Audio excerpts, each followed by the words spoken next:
Hello mga kababayan, happy weekend. May gusto po ako i-share sa inyo sa mga siguro ka age level ko o mga kasing edaran ko. Ang gusto ko lang i-share yung na-experience ko po ito lang last month during Hari Raya.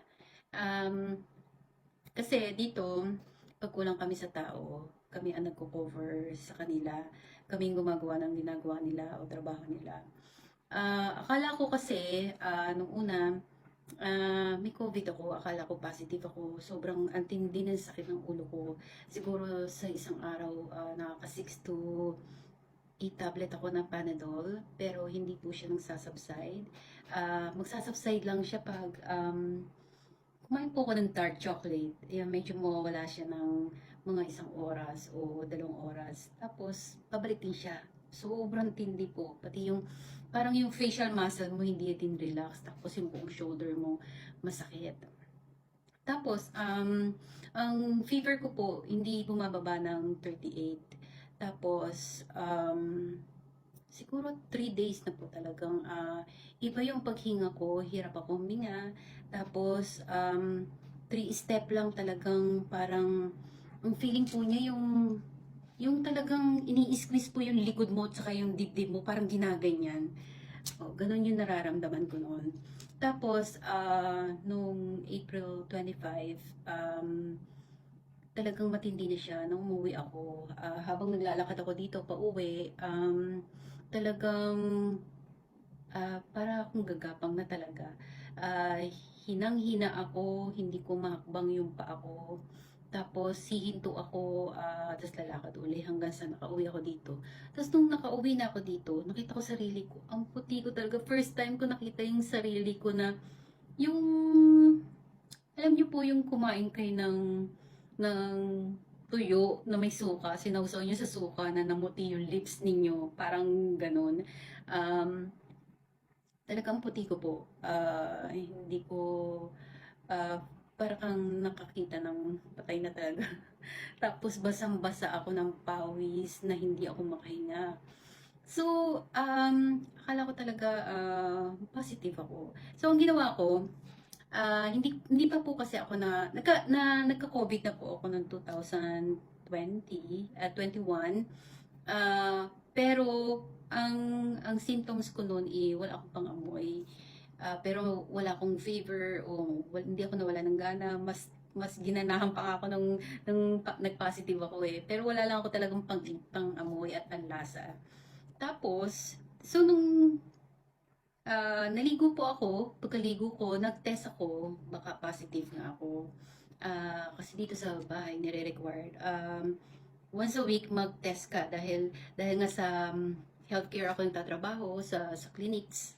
Um, Obligado ako magpakita ng proof sa may-ari ng bahay na negative ako. So nung araw na 'yon, April 25, nag-check po ako, pero negative. Pero ang fever ko po, nag-ano na siya, nag 38.9. Di, pahinga after ko mag-shower, tapos, whole night po talagang pag nakahiga ako, yun nga yung feeling na yung likod mo at sa yung dibdong mo, talagang ini-squeeze kong ganon. Hindi ako makahinga, nakatihaya, nakatagilid, nakaupo. So nag-worry ako, the next day na ng April 26, dinala ko sarili ko sa Neng Phone muna sa A&E. Tapos, tinanong ano yung nararamdaman ko. Sabi ko, hindi ako makahinga. Pero, wala akong wala naman akong ubo, wala akong sipon. Pero, may fever ako, tapos hinang-hina ako. Tapos, may nararamdaman daw ba ako sa tiyan. Sabi ko, may heavy menses ako, may regla po ako. Nung siguro 3 weeks na, nung time na yon, nag-start siya ng mid of April. Pero nag-heavy po siya, start ng April 9. Nag-start po siya April 9, heavy po siya, talagang hindi po simpleng heavy eh. Para po siyang, ang lumalabas po kadiriman. Sorry sa nakikinig, pero alam ko makaka-relate ang ibang nagmenopause na o siguro nasa ganitong stage kaya ko, na talaga pong para siyang giniling na buo-buo, na parang, alam niyo po yung sa palengke na bumili kayo ng dugo na talagang solid siya. Ganun po siya. Na konting kilos niyo lang, konting huminga ka lang na malalim, talagang lumalabas po siya, bumubulwak po siya. Ang OA pakinggan, pero nung time na yon, halos isang buwan ko pong tinitiis yun. Ayun pala. So, nung sinabi ko may heavy menses ako sa Neng Teng Fong emergency, nirefer nila ako sa NUH. So, pumunta ako ng NUH, A&E, emergency. Sinabi ko rin, may fever ako. Chinek naman nila, may fever ako. Tapos nanghihina ako.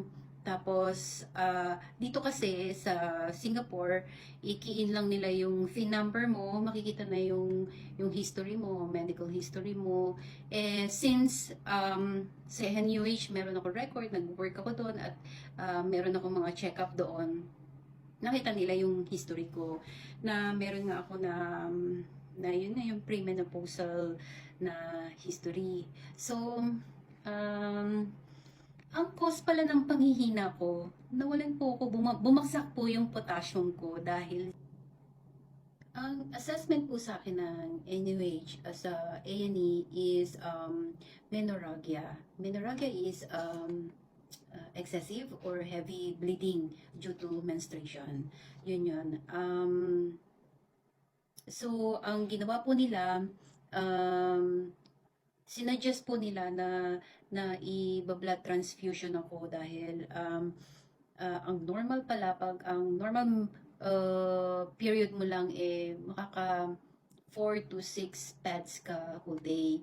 Pero kasi ako po, 1.5 pack po na 16 pieces na pang heavy menses na pads po ang ginagamit ko. So, 24 to 30 pads ang nagagamit ko whole day na maternity pads po, hindi ordinary. So, ganun ang tinitiis ko yun kasi mahirap na pag medical leave ka. Tapos nung time na yon is fasting month.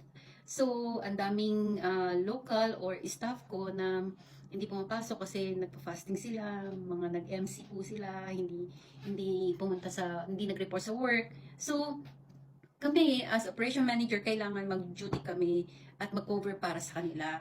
Dahil ganun po sa operational industry, pag kulang ka sa tao, kahit ano pa position mo, kailangan mo pumunta sa site at mag-cover ka para sa staff kung kulang talaga sa tao. So, ganun nangyari sa akin. Ilang araw po yun, weeks, na during fasting month, ako po yung nagko-cover sa staff. Ilang site po ng clinic ang hawak ko. So, anong nangyari?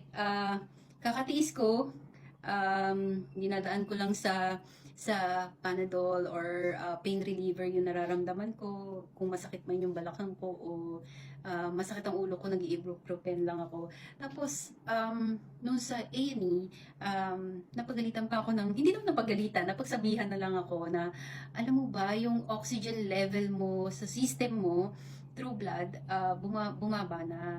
Kaya yung nararamdaman mong pananakit ng ulo, kinukulang na ng insufficient na yung supply mo sa brain mo ng oxygen. Buti hindi ka na fainted, posible ka ma-stroke. Tapos, excessive nga yung flow ko. So, na blood transfusion ako, naka-2 bag, nung overnight lang yun, tapos naka-3 pa the next day. Plus, progesterone kagad in-inject para medyo kumalma at huminto yung flow. Tapos, ano pa po yung sa pain. Tapos, sinaksakan din po ako ng potassium kasi yun yung, pag kulang ka pala sa potassium, isa pa, maninigas yung mga muscle mo. Talagang pinulikat po ako. Kala ko sa sobrang pagod ko lang maghapon.